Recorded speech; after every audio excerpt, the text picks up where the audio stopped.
This podcast is brought to you by the School of Advanced Study, University of London. All of our podcasts are available from our website, www.sas.ac.uk.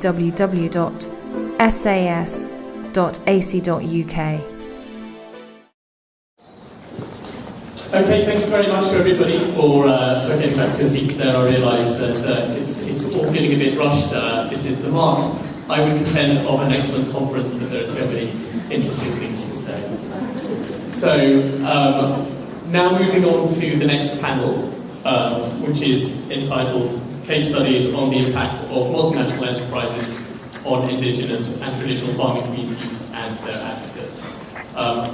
There's just one more comment I'd like to make before we start, which is that if we can make sure that any bags or items like that are kept underneath the seats, please.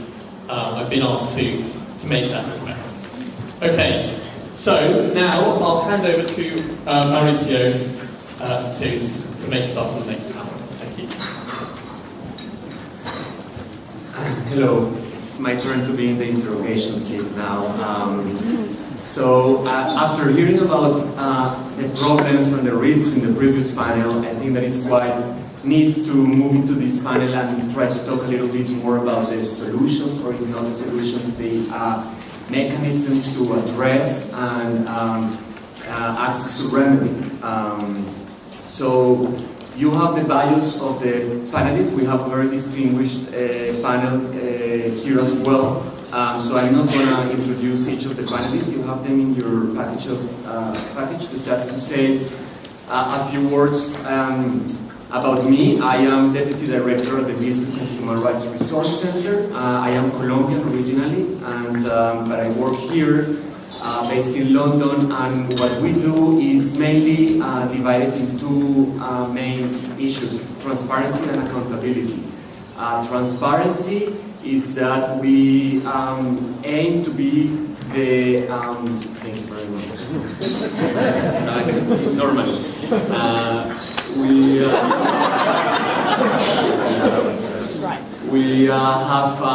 We're the information hub on everything on negative and positive human rights impacts by businesses. So you can go to the website and search by company, by country, by issue, and find information that you're looking for in this field. Try to be as comprehensive as possible and in various languages. And the accountability side of things is that whenever we receive an allegation of a human rights abuse by a specific company from civil society, we contact the companies and invite them to respond publicly to the allegations, hereby creating sort of dialogue that wasn't there before, and also providing people, the users, with the information and the tools that they need to take more informed decisions, to discuss these issues, to hold companies to account to what they said, etc. Our response rate is about 75%, so 3 out of 4 companies that we invite to respond to us, and in Latin America it's slightly lower, 60-65%, but it's still pretty good considering that many of these companies didn't speak to civil society before, and increasingly we are going to local companies as well for some of these issues. So there are 4 guiding questions that I was asked to ensure that they are discussed, but without further delay, let's start with the first panelist, and if the panelists don't touch upon these questions, I will try to encourage them to do so in the questions and answers. So, Lucy. Thank you, and thank you very much for inviting me to be part of this important and relevant discussion today. So I'm going to discuss the decision in Samaride and NRG on behalf of the Android Welfare Council against Kenya, which is widely known and slightly easier to say as the Android's decision. This was a landmark decision adopted by the African Union on the 2nd of February 2010, and it declared the expulsion of the Androids community from their ancestral land in Kenya to be illegal. It's a decision of a regional body which creates a significant legal precedent, representing the first time that an African indigenous people's rights over traditionally owned land has been legally recognised. and it also represents the first case globally in which a ruling has been made on the right to development. So it's a major milestone in several respects.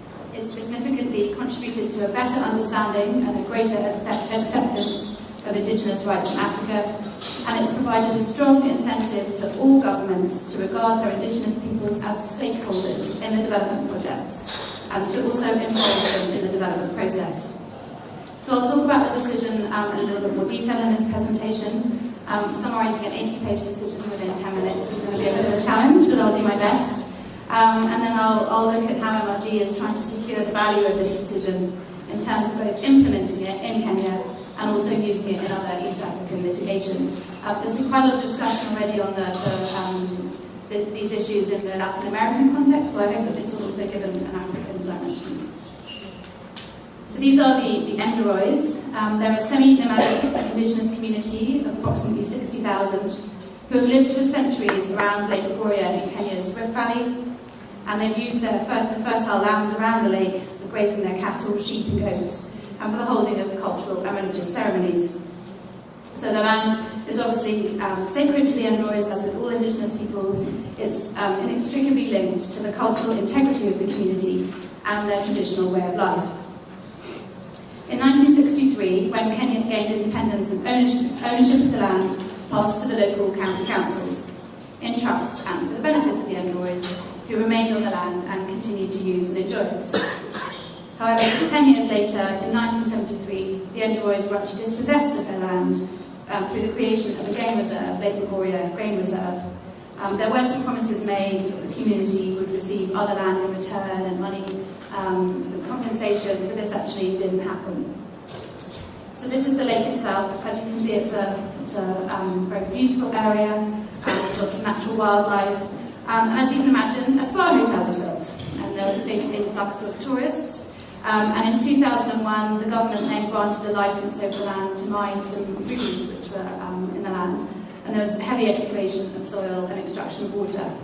And of course, as we probably all know, the Ndoroys didn't see any benefits of this, and nor were they involved in the process.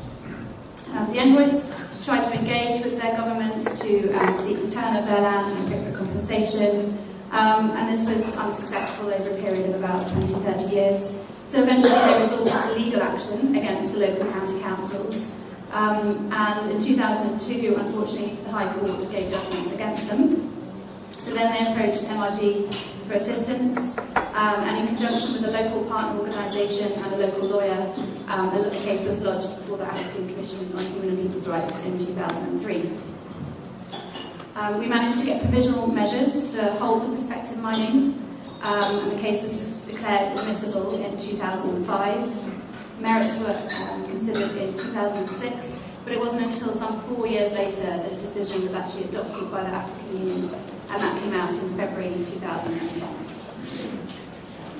So I'll summarise the decision for you. First of all, the Commission expressly recognised that the Ndoroys are a distinct people whose culture, religion and traditional way of life are intertwined with their ancestral lands, and therefore they're entitled to the protection of the collective rights articulated in the African Charter. The Commission found a violation of the Ndoroys' right to cultural and religious freedom under Articles 8 and 17 of the Charter, because the Kenyan government forcibly evicted them from their ancestral and sacred lands and had prevented them from maintaining their religious and cultural practices and threatening their way of life. And this, as you can probably see, has led to recommendation B to the Kenyan government, which is that the Kenyan government should ensure the Ndoroys community has unrestricted access to Lake Victoria and the surrounding sites for religious and cultural rights and for cattle grazing. So then moving on to the right to property under Article 14, the African Commission concluded that the government's expropriation and the effective denial of ownership of their land amounted to an infringement or encroachment of the Ndoroys' right to property. And as a result, there was a violation of Article 14, and the Commission held that the government should grant title to the Ndoroys to guarantee their permanent use and enjoyment of their lands, and also ensure that they can engage with the state and third parties as active stakeholders rather than as passive beneficiaries. The African Commission also concluded that the government's encroachment on the Ndoroy land could not be justified on the grounds of public need. And this led to recommendation A, which is that the Kenyan government should recognise the rights of ownership to the Ndroys and restitute their ancestral land. The African Commission further found that the government violated Ndroys' right to their natural resources located on their lands under Article 21. The Commission reached its decision on the basis that the government had failed to consult with the Ndroys or to conduct an environmental assessment, and didn't allow the Ndroys to share in the benefits of the mining concessions. And then finally, the African Commission considered Article 22 of the African Charter, which concerns the right to development, and held that the government had infringed upon the Ndroys' right to development by leaving them out of the development process or benefits. It held that the right to development imparts duties on the government to consult with the Ndroys in a meaningful and culturally appropriate manner, to obtain their informed consent prior to any development or investment projects that may have a major impact on their lands, and to ensure that the Ndroys share in the benefits or receive compensation resulting from a restriction or deprivation of their property and natural resource rights. And because the government had failed to obtain the prior informed consent of all the Ndroys before designating their land as a game reserve, and also to provide appropriate compensation and benefits or provide suitable land for grazing, they're in violation of Article 22.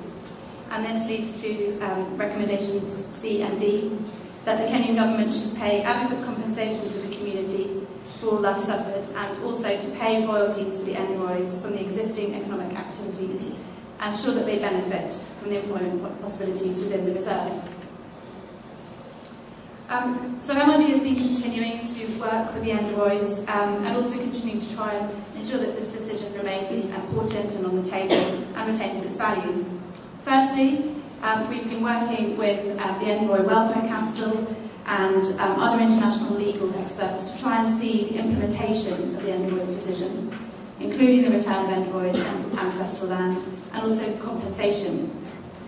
We've been working with the Ndroys to build their capacity in advocacy and negotiation processes, and we're seeking engagement with the Kenyan government and the relevant authorities. And this is especially needs to be done in light of recent concerning developments. In spite of the decision, recently the Lake Bogoria has been designated as a UNESCO World Heritage Site without fully consulting the Ndroys. So the Kenyan government, unfortunately, aren't taking this decision very seriously, and as yet we haven't been able to arrange a proper negotiation meeting with the community.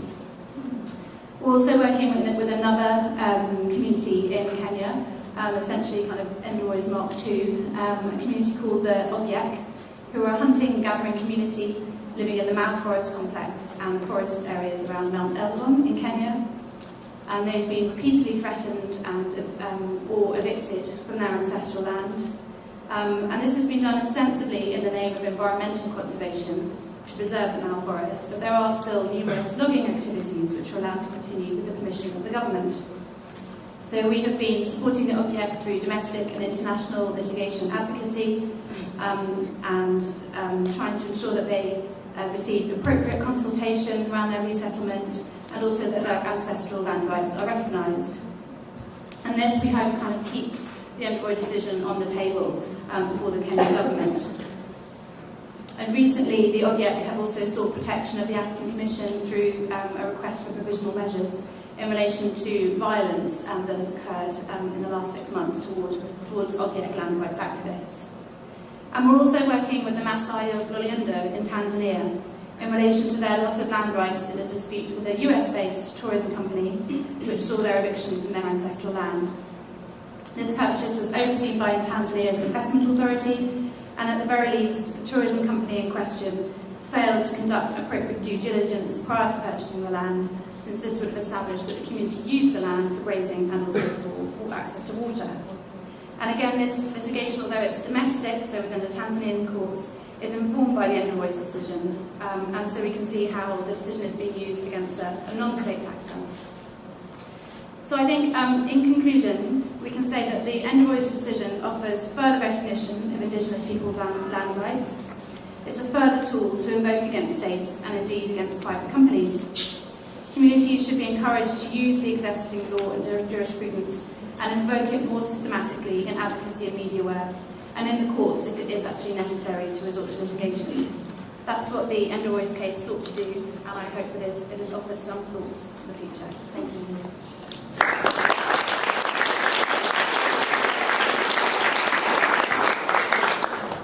Now I'll give the floor to John Samuel from Anglo American.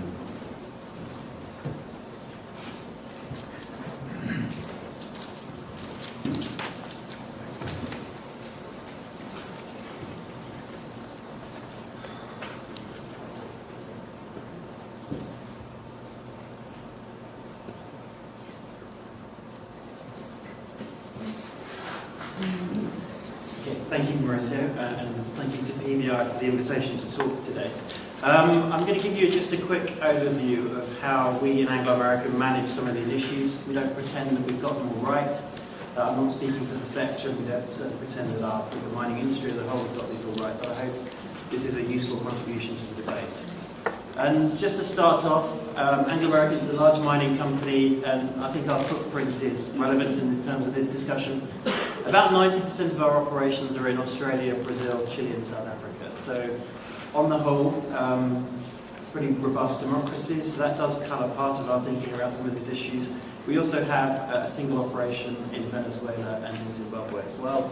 Slightly more difficult operating environments for us, and then also in a couple of other places like Canada as well. But we're essentially an emerging markets company, but actually perhaps unusually most of those emerging markets are democracies, even relatively young democracies.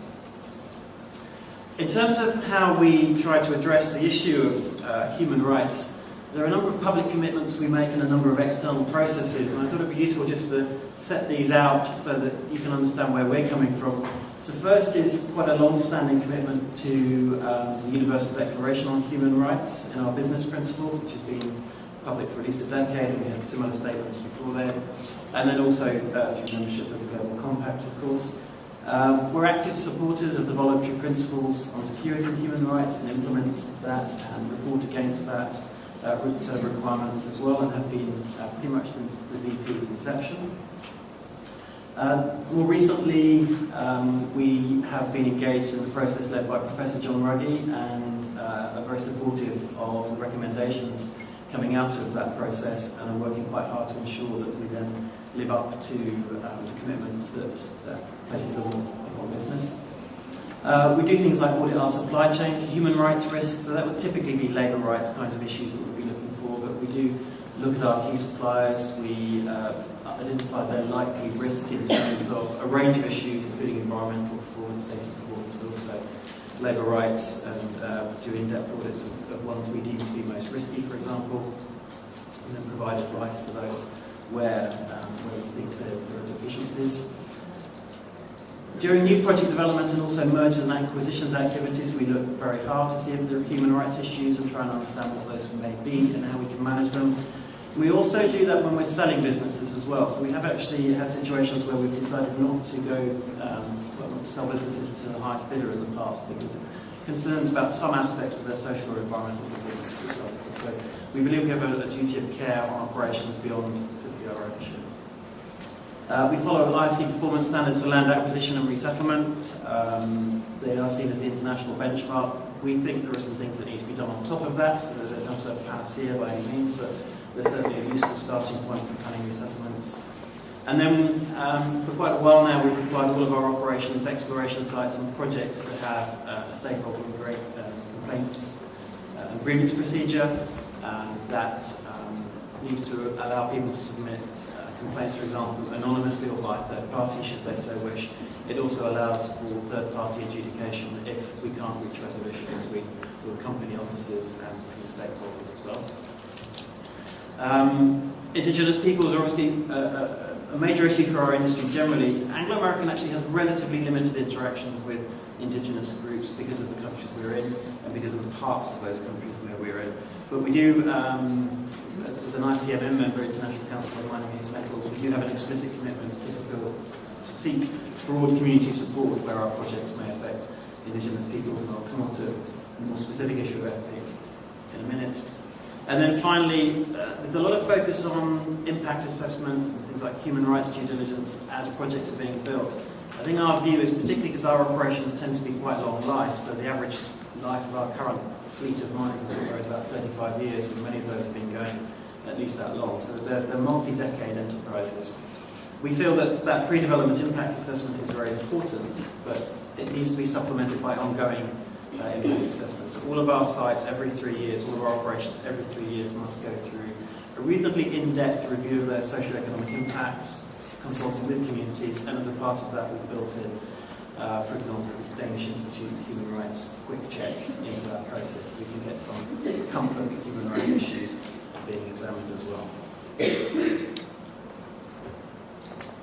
Now, I think one of the things you may not appreciate if you don't know the industry terribly well, and I know many people here do know the industry well, is that mining companies are actually quite complex, and large organisations of any kind are also complex organisations. So there's a wide range of things we do to try and ensure that we are managing these kinds of issues effectively. So firstly, we put a lot of time and effort into training people. So in terms of our social management systems, we've trained more than 600-700 people in the company on those. That would include all site-based social practitioners, key people responsible for things like procurement and security provision, for example, and also actually some of the senior management as well. So we have a program we run with the University of Cambridge and the University of Queensland, for example, which is designed to educate senior managers on a wide range of social performance issues, including rights and ethics, for example.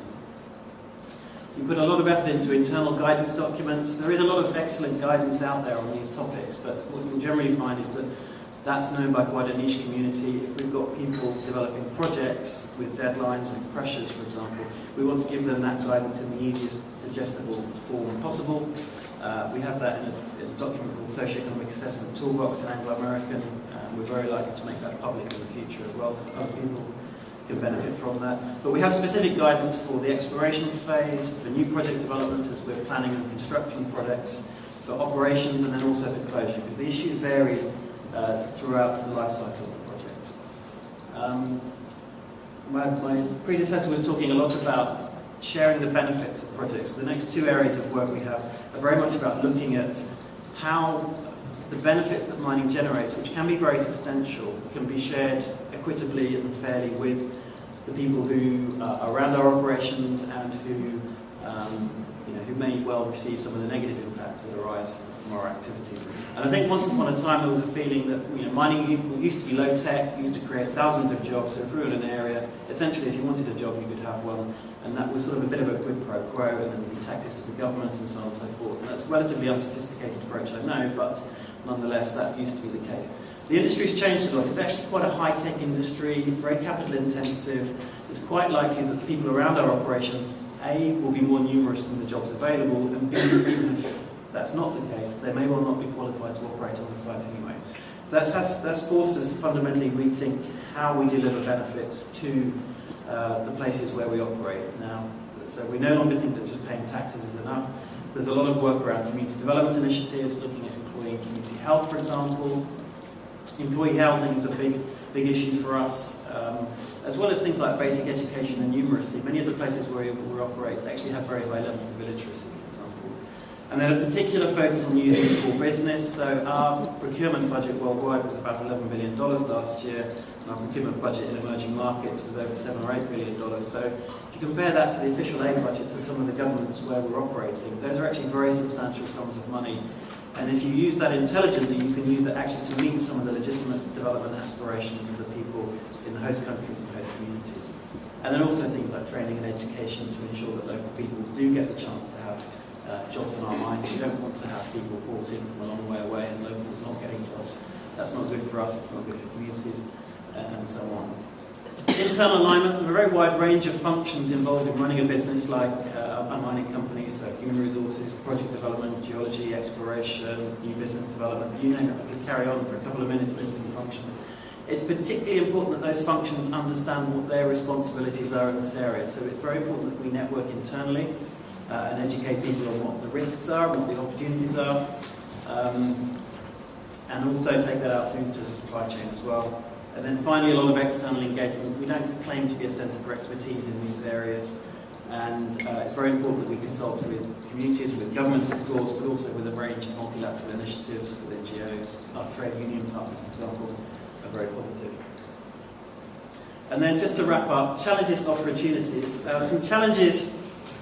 I think one of the things we understand is civil and political rights, but I think the broader range of human rights is probably not well understood by most people, and certainly not by most people who've had a very technical training in their career, as most people in mining companies have had. Very often, some of the rights that are not observed, things like education and health, it's not clear who's responsible for that. If we're building a remote mining town, then of course it would be us. We can't expect governments to build infrastructure for us. But if we're in the middle of an urban area, for example, and we're operating, who's responsible for making up those weaknesses in capacity?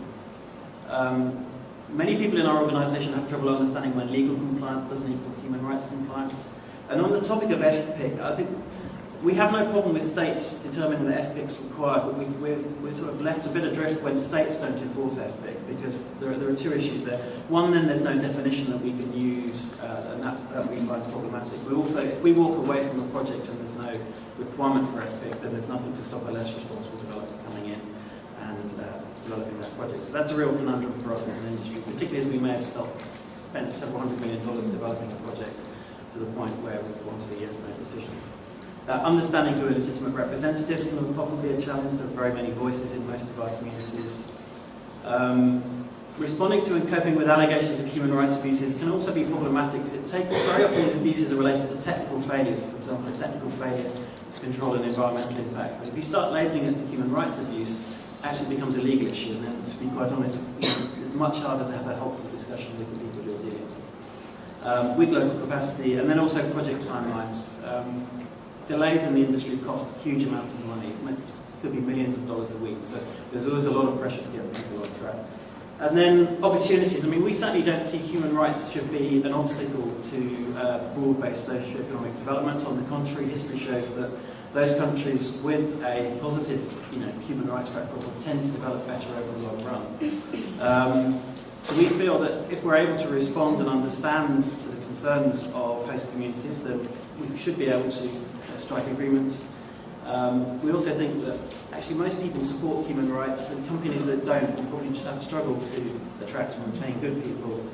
And we've also found that protecting some rights, like the right to health, actually has very positive consequences for us. So our HIV/AIDS programs, one of the largest free HIV/AIDS programs in the world, they actually ultimately ended up saving us money. We didn't know that when we planned and implemented them, but by keeping your workforce healthy and safe, they're actually more productive, and that's obviously a positive benefit for business. Thank you, John. Now I give the floor to Shanta Martin from Leigh.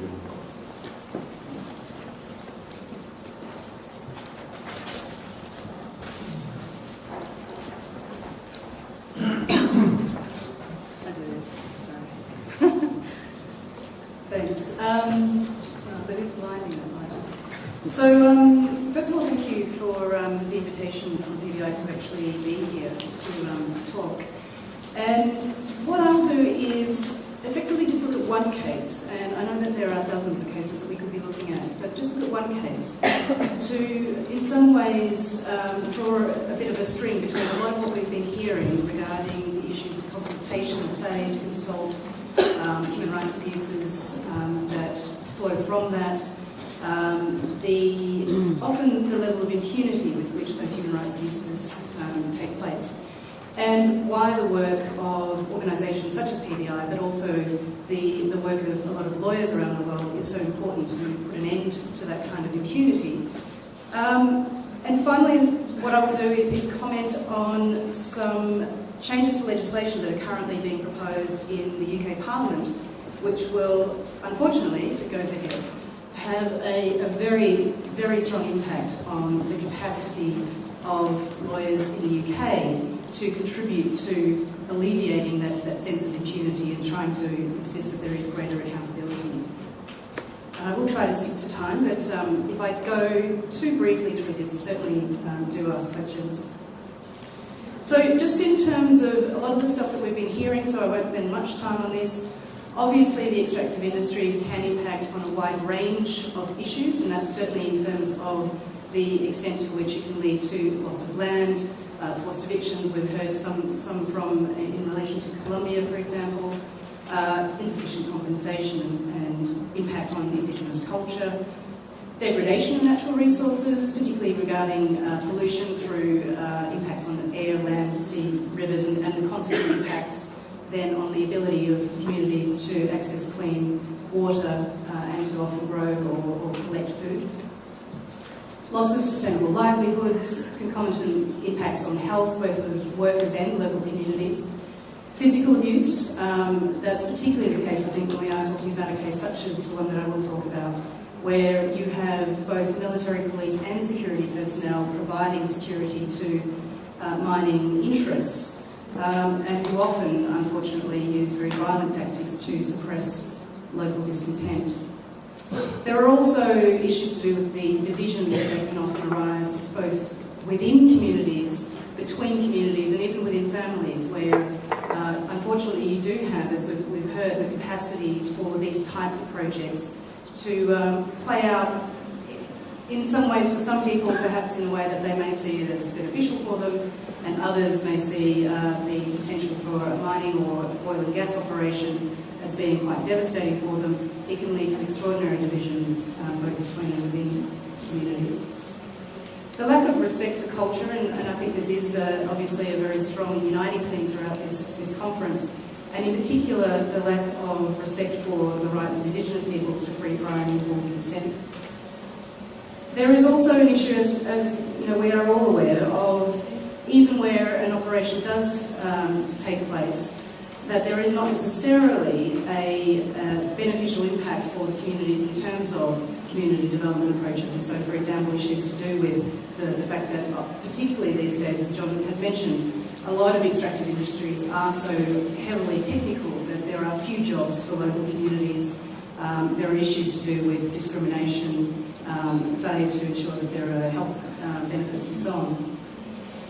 Corruption is obviously something that is often talked about in these sorts of circumstances, and for that reason the issue of transparency of both payments made by companies and also the extent to which those payments ultimately get back to the local communities is such an issue.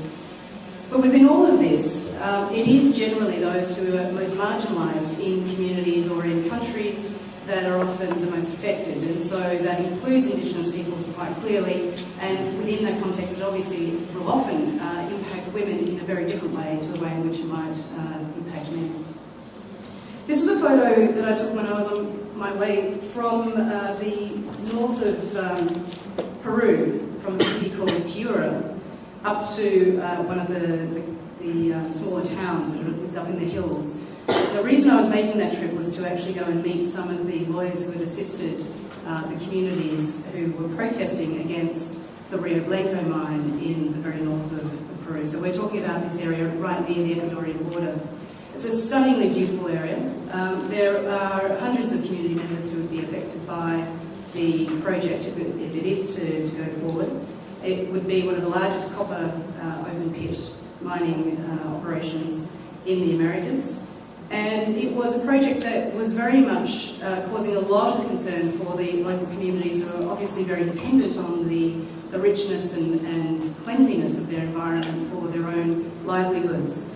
Now, it is an extraordinarily remote area for a lot of the community members who were concerned about the impact of this mine. They felt that they hadn't been adequately consulted regarding approvals that had taken place from government to the company, and were basically intent on ensuring that their voice was going to be heard.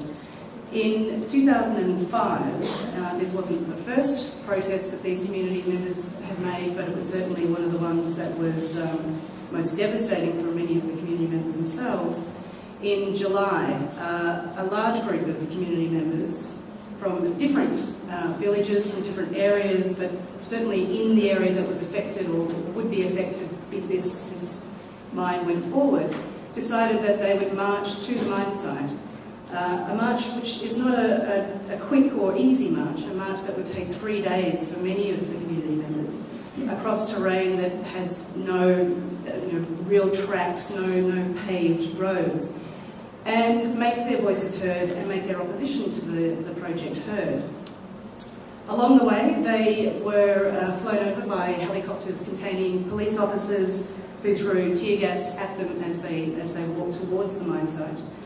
And then on about the 28th of July, there was an encounter between a large group of these community members and members of the police who had been flown in by the mining company to protect their mine site. Now I need to emphasise at this point the mine is not operational, and in fact what the mine site consists of is a number of buildings where people would ordinarily be housed, but most of those people had been evacuated from the mine site. So when we're talking about what the company was actually intending to protect, in many ways they're intending to protect their interest and what they perceived as their right to continue with the project itself. Now, on the 28th of July, what happened was that there was a violent confrontation between the police and the community members. At least one man was fatally shot.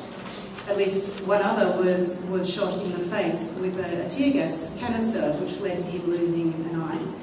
There were a number of others who were also shot in the limbs of their legs and their arms. And 28 of the protesters were then captured by the police and taken to the mine site. Now, the protesters alleged that both the mining company's personnel and their security force were involved in this not only the confrontation but also in the detention. And then over a period of 3 days, those 28 people were detained, they were hooded, their hands were bound, they were beaten, effectively they were tortured over a period of 3 days, within which there were mining personnel around. There's no doubt that some of the executives of the company were also informed as to what was going on. And ultimately, those people who were being detained were being tortured, including 2 women who were sexually assaulted. Those people were then interviewed by the local prosecutor, the Peruvian prosecutor, who had flown up to the mining site at the behest of the company and the police, and interviewed the detainees. And rather than investigate the circumstances that he had seen, which included obviously the beaten and bloodied faces of those who were being detained, rather than investigating the perpetrators of that abuse, a decision was made to prosecute the 28 detainees. So between 2005 and 2009, despite pleas by those people who were detained to ensure that those who actually had carried out the abuse would be prosecuted. Okay. 1 minute left, I will have to hurry. Effectively, it was the people themselves, the community members from the local area who were prosecuted. They were prosecuted for charges ranging from trespass to terrorism. And throughout that period of time, they really didn't have their own voices being heard. And part of the reason for that was that, quite frankly, there is a lot of discrimination against those communities. There is a tendency to want to believe that what they were complaining about didn't occur. But then in 2009, these photos came to light. Now, what we have since learned is that, in fact, both the mining personnel and the security forces filmed and photographed what was going on at the mine site. And as a result of these photos coming to light, there was a sudden and very international response to what had occurred. But we have to remember that it was several years later, and so during this entire period, those who had suffered these abuses were basically in a situation where the company and the mining security forces and the police were able to deny that this had actually occurred. Now, as I've only got a minute, or less, I've probably got 20 seconds, I will have to jump forward, but basically I think it's an incredible situation where obviously the company denied absolutely that it had the type of involvement that was being alleged by the protesters. But what was important was then to actually see some sort of response to what those community members were saying. And one of the ways that we were able to do that was to bring a legal action here in the UK against the company, against Moderator, alleging that in fact the participation of the company in the abuses, but also the failure of the company to put into place steps that would have prevented that sort of scenario, gave rise to their liability. Now, it continued to defend the action for 2 years before earlier this year we were able to secure a very satisfactory settlement for the community members involved. That's 2 years of very expensive litigation, both from the community members' side, but also obviously from the company's side in terms of hiring amongst the most expensive city lawyers. And what I wanted to refer to here was simply that this issue about ensuring that there is some kind of sanctioning, there is some kind of reparation, is an important aspect of corporate accountability.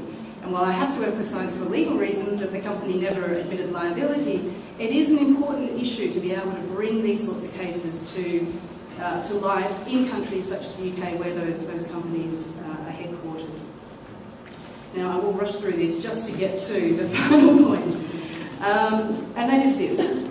At the moment there is legislation going through the UK Parliament that would have a devastating effect on the ability of law firms such as ours to actually bring this kind of action and try to ensure that there is some kind of accountability, but also in terms of ensuring that those affected have any kind of access to compensation and remedy.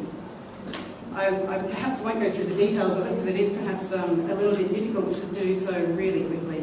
But effectively what it will mean is that success fees, which are fees charged by lawyers who ordinarily operate on a no-win, no-fee basis, will no longer be recoverable from the defendants, that's the companies.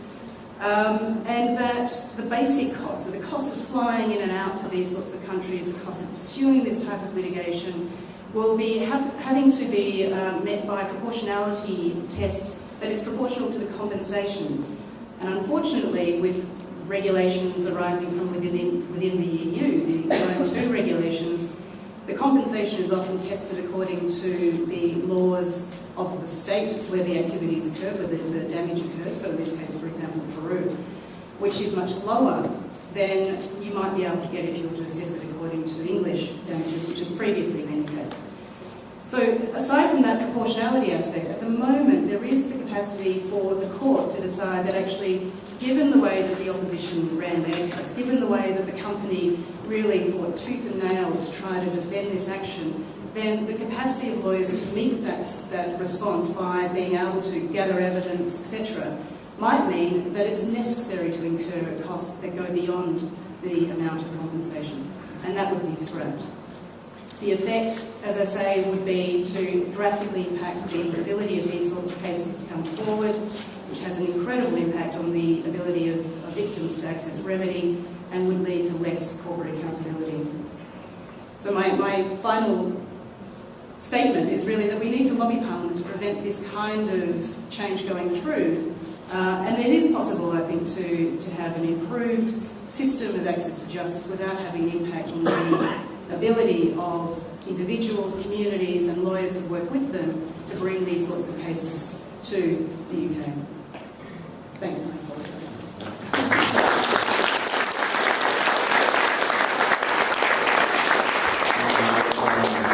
I will refer to Anglo Whitmore from London Mining Network.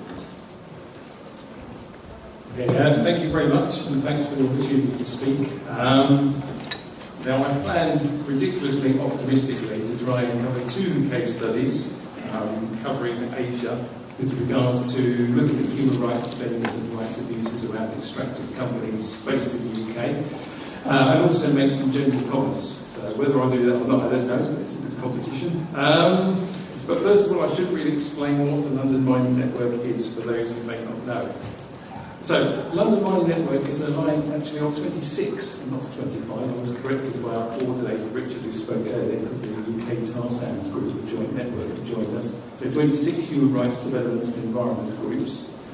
And effectively what it's trying to do is to expose the role of companies listed on the London Stock Exchange, London-based funders, investors, and the British government in promotion of unacceptable mining practices.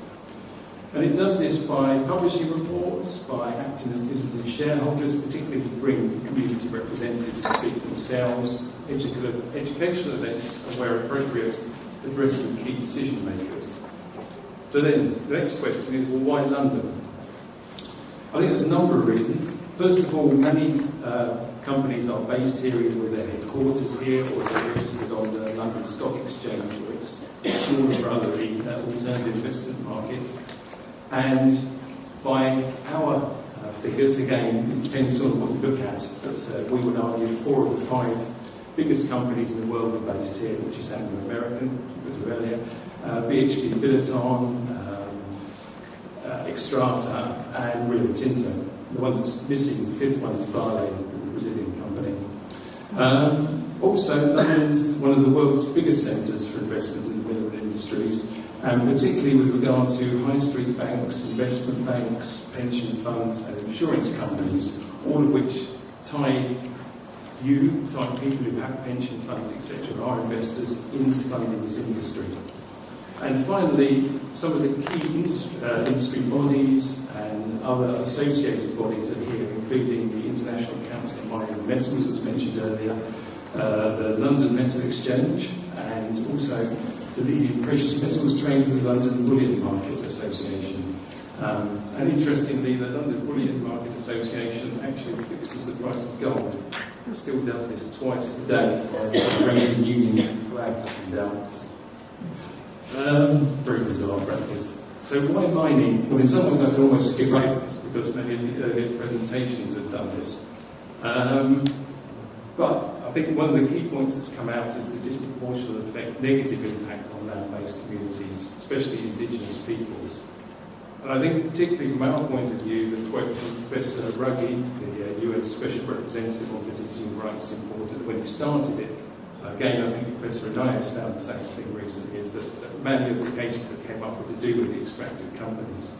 And also a figure that we quote, our colleague Roger Moody, is the person who tends to very bravely try and estimate these things, reckons that 60% of the world's remaining mineral resources are going to be located on indigenous people's territories. Finally, I think there is a real widespread of cases I could have used, either globally or in this case in Asia. I think very often the industry says that the problems are to do with junior companies, the smaller companies. Actually, to some extent, I think that's very arguable. And it's very interesting in the case that Shanta just talked about, that in 2007, Zijin Mining has actually took over the company, effectively took over the project. And it's arguable that they may have done more to respect human rights than the smaller British company, Moderator earlier. We'll come back to that later. But certainly I think that it's not, that case is often, and in fact there was a recent debate went into the Hong Kong Stock Exchange about it, it's often quoted as being about a Chinese company, whereas obviously we've heard that the earlier abuses, certainly in 2005, before they'd taken over, to do with Moderator. And I think also, again, there are large CSR programs, and again, you're very good to point out the work that's done within companies like Anglo American, but I think also we could pick on cases from some of the larger companies as well if we wanted to do with human rights abuses. I think that the most classic one, the most historical one, is Rio Tinto and Bougainville, where in 1989, effectively after trying for a long time to get redress, the people on the island of Bougainville rose up, and there was effectively a 9-year civil war that led to about 10% of the population dying.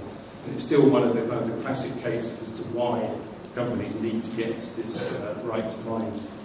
And I mean, I would have loved to have also pointed out the Grasberg mine, which Freeport McMoran, which Rio Tinto has a 40% joint venture holding, whereas again in recent things happened, but maybe we're going to have questions. And then finally, just to say that there are also companies that are listed at the moment that have problems, Glencore being one, but also Van Boomi that's associated with that Rothschild, and the Bakri family in Indonesia. So, first of my cases, I hope of 2 cases, but I'll see on the time, Xstrata. And it's a Philippine case. So first of all, Xstrata is one of the biggest companies in the world, as mentioned earlier. It's a relative newcomer. It was actually registered on March 2002, not 2011. It will be a newcomer then. And it's also tied to the Swiss trader Glencore, which still owns around 34% of the shares. It has a registered office in London, but its main base, HQ, is in Zug in Switzerland, and also runs its coal business, which affects the south of Australia.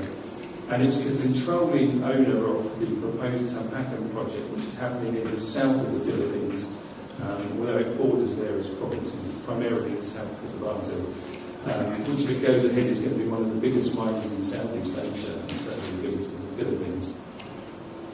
There's a long historical case of problems to do with this. It's actually an old case because it goes back to Western Mining Company, even though the mine hasn't started yet. An Australian company called Western Mining came in. In the Philippines, you do actually have a law where you have to get the free prior informed consent of indigenous peoples. And Western Mining claim they got that. There are actually records that it was very poorly done. Again, when we talked about abuses of free prior informed consent before, and in this case there were issues of leaders being bribed. And also a 75-page document was brought in written in English for the local tribes people. And within one day they had it translated and were advised to sign it on the spot. The local Labudel Balaan took a case against this, effectively actually objecting to the whole mining code in the Philippines and foreign ownership. It ended up going all the way to the Supreme Court. And the Supreme Court in January 2004 found in their favour, but then on appeal actually reversed itself. And we have a record of a Philippine politician who came to a London mining roadshow to promote mining, talking about the pressure that the executive put on the judiciary to actually change their decisions. So there's widespread opposition, but I think one of the things that's key in this area for human rights defenders is that the New People's Army and communist insurgency is happening in the area. There have been a number of armed attacks on the company and company personnel, and effectively any human rights defenders or any people opposing the project in the area are being accused of being associated with the armed uprising. And indeed, only recently, there was a Chamber of Mines in the Philippines made a statement where they equated opposition, peaceful opposition, with causing these attacks that are happening. And I think there's two major extrajudicial killings that happened around this project. Boy Milanes died in 2009, was killed in 2009. What makes this particularly relevant is only 2 weeks ago, an Italian missionary priest, Father Tentorio, was killed there. And indeed, this is a recent protest that happened in Manila, where people are protesting for justice to do with these killings. And 2 quotes. The first, very interestingly, is from Extrata itself, where it talks about how it's bizarrely tried to buy out its junior partner, and in doing so, it actually produced a prospectus pointing out all the risks and bad things that are going on in the project, which is one of the first times I've ever seen a company kind of do our work for us. And in that, they quote there about the great risk they are to, again, quote armed terrorist organisations. And then a quote from one of our colleague organisations in the Philippines pointing out the link of Father Fausto, who died not very long after the Chamber of Mines made this comment. So, the second case I wanted to bring up was to do with Vedanta in India. And you probably may have heard of Vedanta, because that's is one of the companies that's got some of the biggest press in the UK. So, Vedanta is basically... that's one minute. Vedanta is not going to get the justice it's due in 1 minute, that's for sure. But effectively, to summarise, the problem with Vedanta is it's to some extent very much an old-fashioned company. The sort of company that I started working on mining companies 20 years ago, and used to see much more. I think there's a certain arrogance there, including particularly from the chair, Agarwal, who's also executive chairman and major shareholder of the company, yet is listed on the London Stock Exchange. And the key issue that's gone around with regard to Vedanta, as well known, is the attempt both to mine and also currently a refinery that's in the area for aluminium bauxite. And the local Dongria Con people have tried all forms of protests. And particularly, I think one interesting thing that's mentioned here is that with the support of Climate International, they took the route of doing a complaint to the OECD guidelines mechanism, and UK National Contact Point effectively gave quite a damning verdict of the fact that the people hadn't been consulted. And I think what was interesting for me in that is it's one of the few cases, I think, where Vedanta effectively didn't engage with it. And most companies engage with the mechanism they try and say, but Vedanta basically said, we're an Indian company and therefore we don't recognise the UK National Contact Point effectively. And so, as a dissident shareholder, I was at the meeting afterwards where people were saying, you can't be registered in London and then claim to ignore it. It just doesn't work that way. So, and this is, that's one of the banner of this year's AGM. And also, interestingly, the Norwegian pension fund, along with many other investors, withdrew. So I won't get a chance really to say what's to be done. I hope much of this will come up in questions. The one thing I would emphasise on there, because it's something that as London Mining Network we're particularly concerned about, is the first thing of vehicles for UNIS is the effective replacement of the Financial Services Authority. So the UK is reforming the Financial Services Authority, which is the body that should be ensuring that companies don't break the law, etc. Now, that's going through Parliament at the moment, and we are arguing that there should be a greater power effectively to expel companies from the London Stock Exchange, and particularly focusing on mining companies. Much of the impetus for the bill comes from the fact that it was post-financial crisis, so trying to ensure that banks and financiers, etc., don't misbehave. But we've been arguing that there's a clear set of environmental and human rights issues to do with mining companies that should be focused upon, and hopefully others will join us in that. Okay, thank you.